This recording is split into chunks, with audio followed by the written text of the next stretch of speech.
Hi there, thanks for joining me for this episode of Everything Dog Training with myself, John McGuigan, Glasgow dog trainer and behaviour consultant. We're going to talk about a few things today. We've got the main topic of conversation is principles. The principles of how things work rather than principles as in standards or some sort of moral code. If you're new to the podcast, welcome, and if you are a return listener, welcome back. If you're a return listener, your previous behaviour of listening to one of my podcasts or listening to podcasts about dog training or seeking information about dog training has been previously reinforced well enough that you will seek to do that same behaviour again. So you have the behaviour that you've done similar to the one that you're doing just now of listening to me has been reinforced in the past. If I say something which is obnoxious, sexist, racist, homophobic, bigoted, which I will do my best not to, that's potentially going to change your view of listening to this podcast. So that now becomes punitive. All right, just means a reduction in your willingness to engage in this behaviour. All right.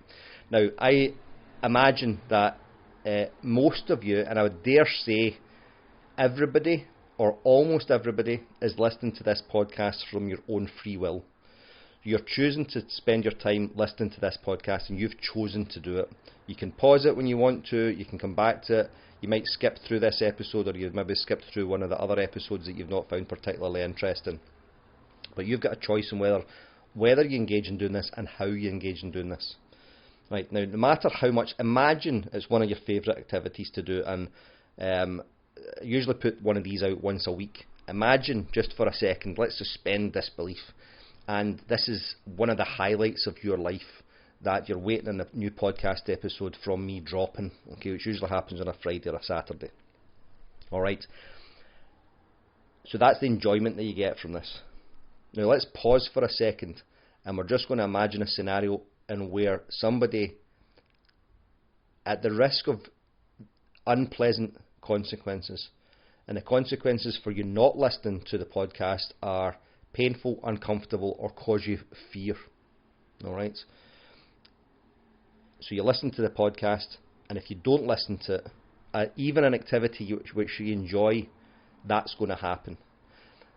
How does that affect your enjoyment of listening to this podcast? Okay, so I've basically poisoned it or sullied it in some way. Something has changed about how you feel, your emotional response to listening to the behaviour of listening to me. Okay, we're going to pause that there for a second and I'll come back to it at the end. Alright, I just want us to think about that for a second because it's super important to why we choose a positive reinforcement based lifestyle, and it's a lifestyle or philosophy training methodology with our dogs.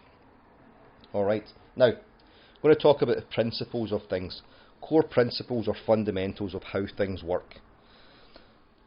If you don't know, I've done martial arts on and off for, long time now, 34 years or something like that. And I've been doing Brazilian Jiu-Jitsu since 2005 in some way or another, and I started my study sincerely in 2009, 2010. So when we're Brazilian Jiu-Jitsu, BJJ it's kind of like judo. It's what happens when judo goes to the ground. Okay, so judo players will throw people to the ground, and then that's when our game starts. Universal principles of Brazilian Jiu-Jitsu. Okay, and we can look at different things.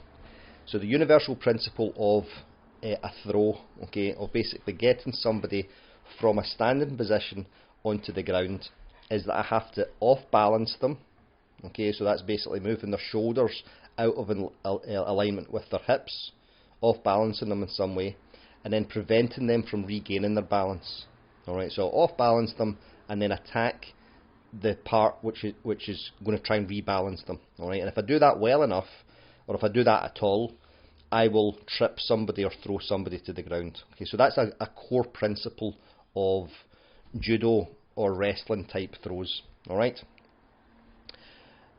Now, if we know that principle, and if I'm teaching you or I'm learning a new throw, I have that principle in mind because I now know what's the objective, what am I trying to do. So rather than trying to do a technique, the technique is like the kind of flesh on the bones, and the bones are these principles which go through it. Okay. Another one in Jiu-Jitsu for submissions. So basically what we will do is we'll try and submit the opponent through a joint lock or some sort of strangle or chokehold. And the principle of that there is immobilize the joint, okay, and then put pressure on the joint or arteries until the point where it is just about to snap or the air cuts off, and then your opponent will tap and you start again. Okay, so principle of submissions are immobilize and create leverage against either the neck, arteries, airway, or against the joints. Okay, if I'm learning a new submission, I understand how to learn how to immobilize the shoulder and then create leverage against it. Alright, we're going to do a few more and then we're going to get into behaviour. Principles of driving. Alright, principles of driving are steering, acceleration and braking. Okay, so direction and velocity, or direction and speed. Alright, direction, speed, velocity. Now the bones, that's the bare bones. Okay, I'm trying to make the car move, and the detail of that is how much pressure I put on the accelerator, how much pressure I put on the brake, when I change through the gears, how much I steer and when to steer, and when to do all of that in relation to the road conditions. Okay, so principles: steering, acceleration and deceleration or stopping, and from that's the core principles of driving. Okay, another example, and then we'll go on to behaviour. Commerce. Okay, principles of commerce are the exchange of goods and services for money or for other goods and services. Okay, so that's the core principles of commerce, and we can go on and on and on and on with these things. But as long as we understand we're in commerce to exchange goods and services for money. All right. So although my business is a commercial enterprise, there are lots of other benefits from me. I give out free content, and like the podcasts, and I use that as advertising in order to get people in to work with me or to sell online courses. Okay, where you get more information and more detailed information. Okay, so me putting out this podcast as part of my marketing and advertising campaign, okay, starts becoming some of the flesh. Okay, and then if we look at we could then even further look at the principles of marketing and of advertising, the principles of sales, and so on. Okay, right. So you see how that goes. All right. Now, principles of behaviour. All right. Fundamental principles of behaviour are that we operate in the environment, the being operates in the environment, and the environment changes for their benefit. Now, you can maybe hear, enough, find it. Where is it? Get it. Okay, so apologies. I sat down to record this podcast, and he picked up a toy. This is my dog I'm talking about, rather than my son. He picked up a toy. It's one of the Kong Wubbas that's got the tails, and kept flapping it around and kept slapping it off the side of his head. So I couldn't concentrate, and I was also conscious as well of the microphone picking that up. So that's what's going on in my living room just now as I'm recording this. Alright, so going back to principles of behaviour, affect change in your environment. And he was whining there because I've put the toy that the loud toy, I've put that away and he wants it, so he started moving around and whining slightly for it, but he's sitting with another toy just now. Okay, principles of behaviour, or the fundamental function of behaviour, is to affect change in the environment. Okay, so we've got these core principles, okay, of how things work. Let's look at positive reinforcement dog training, or positive reinforcement animal training, positive reinforcement teaching. The core principle of that is to be as positive as possible. That's what we're looking to achieve. Okay, so we're trying to use as much positive reinforcement as possible and the least amount of aversive consequences as possible. And the reason why we do that is for ethical reasons and for efficiency and effectiveness. Okay, so how do we do that? How do we with that as our guiding principles? Okay, so that would be your the standard kind of thing, if you like. What principles do we have from a positive reinforcement viewpoint? Okay, and the core principles, okay, the of how do we make that work? Okay, is we set up the environment to make sure that the behaviour that we want is more likely. We pick reinforcers which the dog wants access to, and we use those reinforcers to reinforce behaviours that we want. So the environment has set it up that the dog does the behaviour that we like, and then we use appropriate reinforcers to make sure those behaviours happen again under similar conditions. Alright? Now, how do we use positive reinforcement at those principles to then deal with behaviour problems? Just the same way, we set up the environment to ensure that the unwanted behaviour cannot happen, and then the lack of an unwanted behaviour means a wanted behaviour now has to exist. Okay, so the lack of something that we don't want means that what we're left with is at least something that we want, which we can now reinforce. Alright, so hopefully you're with me so far on that. Alright, so we can still use the same principles for creating behaviour to help resolve unwanted behaviour. Alright, core principles of positive reinforcement, and that's the principle of it. Now, what then happens or can happen is the argument is then made that, well, keeping your dog on a lead is then aversive. Yes, that's potentially true, okay, but you're using the lead and the harness, so one, that minimises the stress on the dog's body, okay, because the harness is generally more comfortable than a collar, and it's certainly more comfortable than a metal collar or an electric collar. And the harness is there. Now, the side effect is that it might cause pressure, but that's not why we're using it, okay, because we've got a guiding belief or ethics that we're using the least amount of force as possible. Okay, so when people say to me, well, putting your dog on a lead and a harness is a use of force, yeah, yes and no. It is, it absolutely is in absolute terms, but we're not doing it in order to correct the dog or create pain. We're doing it in order to set up our environment so that we can then create behaviours that we want. The behaviour that happens is a behaviour that we want, which we can then reinforce. All right, fundamental differences, huge differences. Okay, all right. So that's the overall principles of positive reinforcement training, is that we try and set the dog up to do behaviours that we want. Set up the environment to do so that the dog does behaviours that we want. So an example of that could be your dog goes to jump up on us, okay? Dog jumps up because they've learned that jumping up gets our hands to pet them. So why not get down, lower your hands down and greet the dog lower on the ground, okay?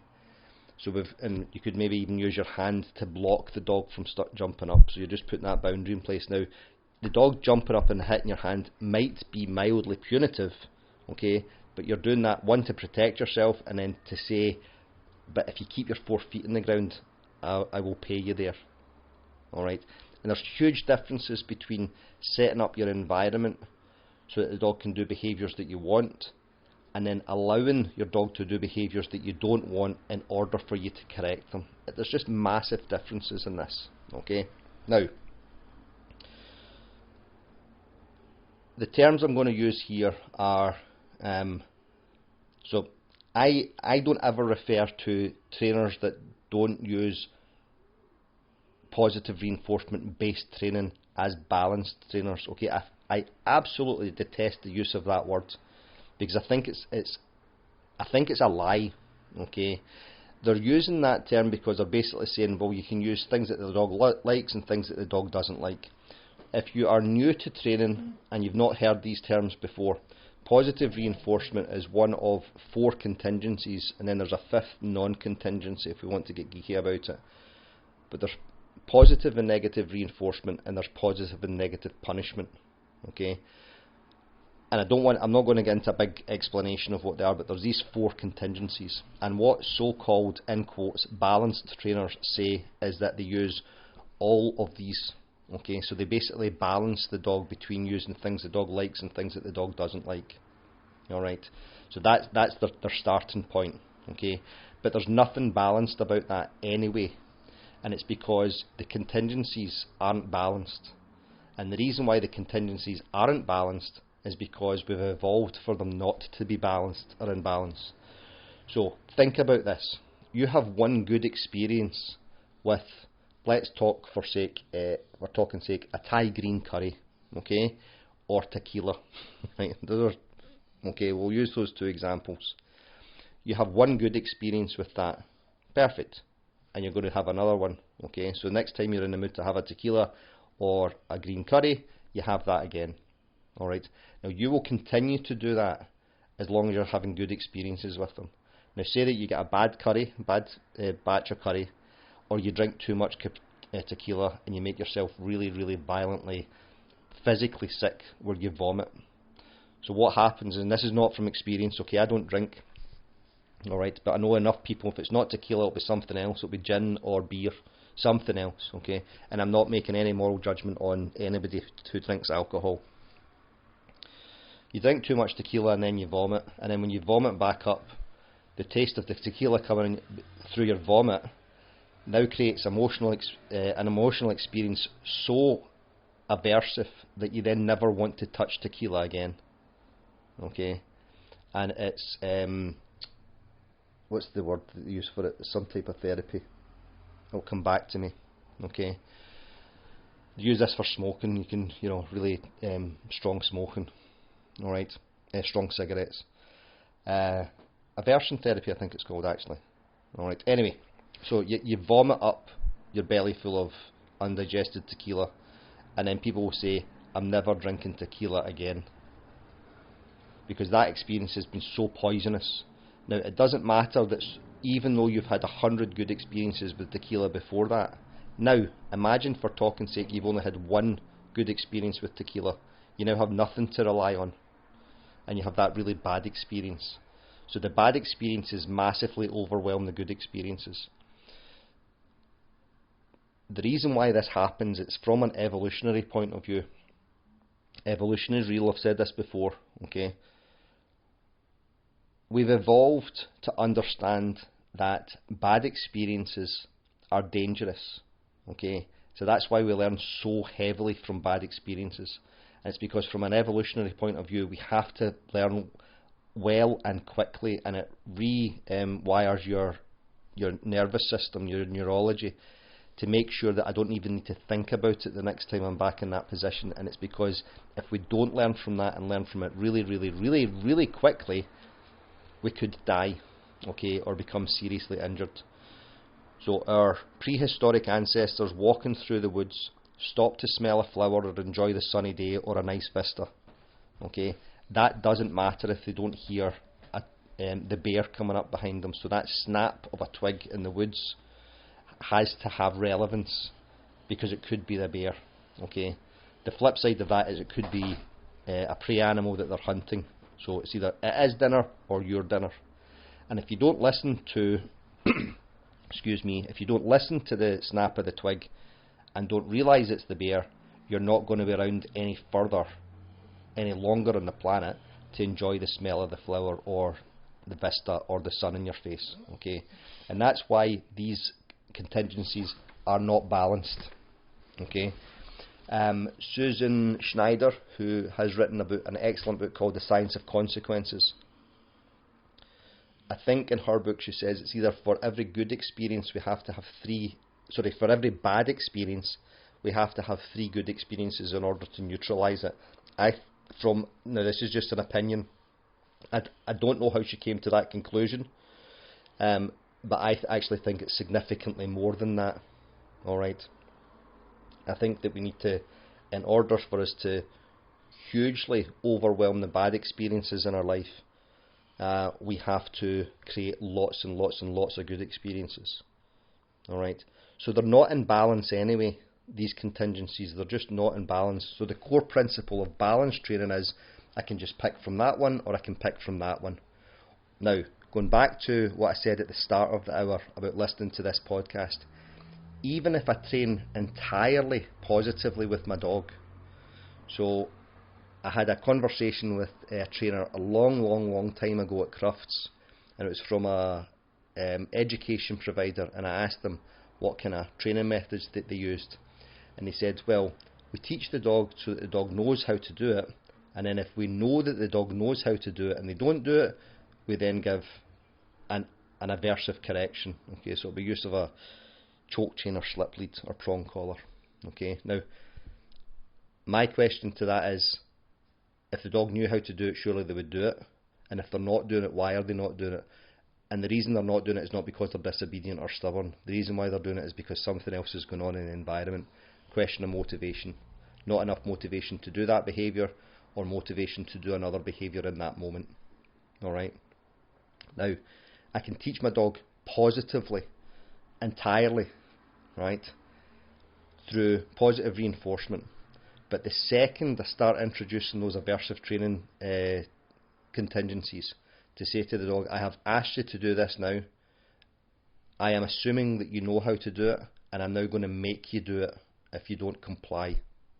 Alright? I've asked you to do it, I'm now telling you to do it. So going back to that example that I used earlier on, of somebody now makes you listen to the podcast under the threat or under the consequence of some aversive consequences. Okay? How does that now change your experience of doing that?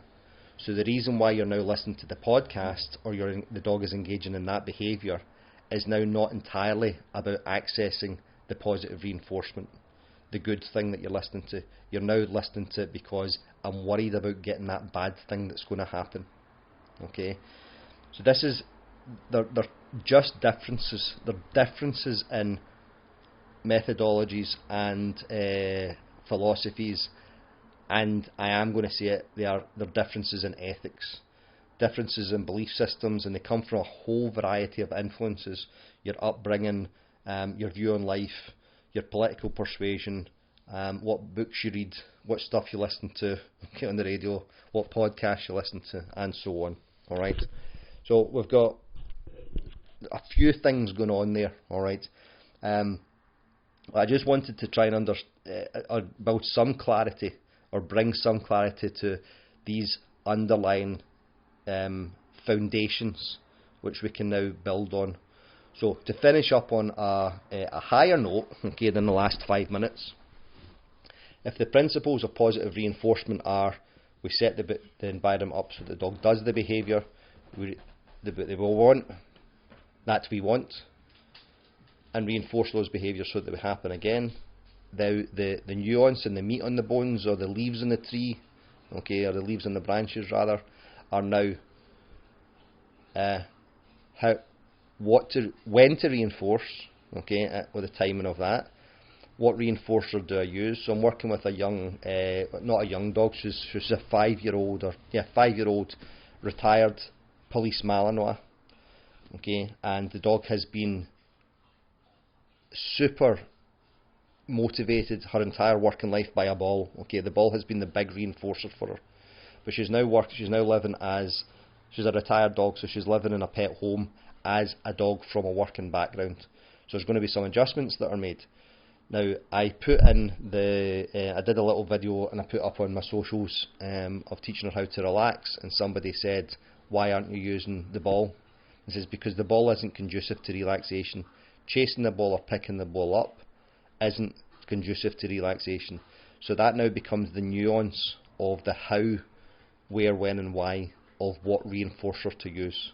Alright, and that now becomes the flesh, that we start fleshing things out. Okay, so what reinforcer do we use for which behaviour?